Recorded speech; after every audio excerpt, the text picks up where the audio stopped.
Aristotle, essentially the second most influential writer in Western civilization, essentially the author of the textbook called Western Civilization.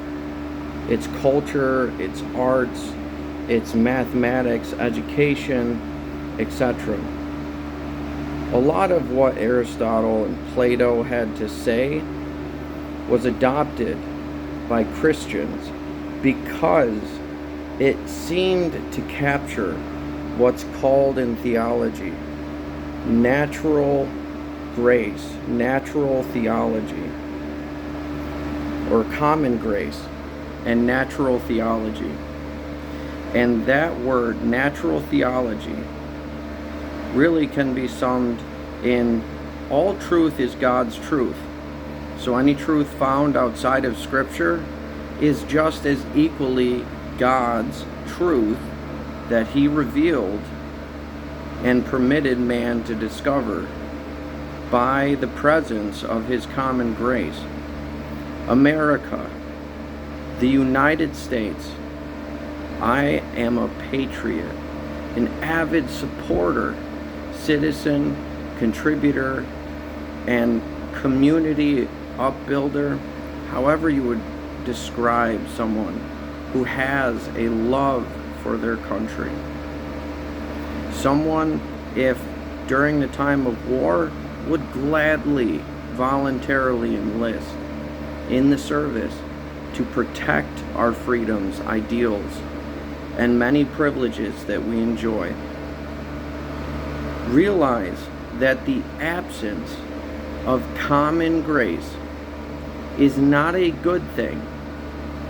The absence of cultural morals, axiomatic truths that the culture does not touch out of respect for itself.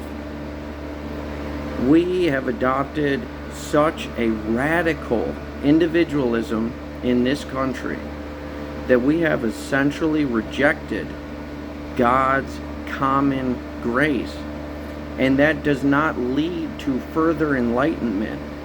It will only lead to cursing, to darkness, to an area of human nature that history has oodles of examples to demonstrate. You see, we are constrained not so much by space, distance, whether it's over the seas, whether it's deep in the earth, whether it's on the moon. God has been so gracious to us.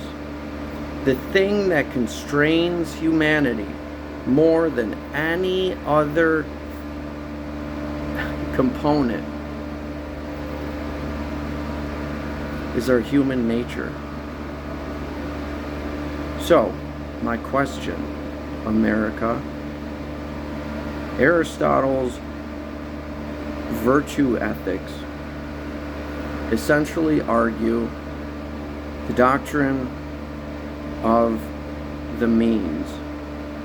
Essentially, a virtue is the middle ground between both extremes. Vice over here and vice over there, both to the right and to the left. Politically, there are two directions. Where, I ask, is God's common grace? Where is that middle ground?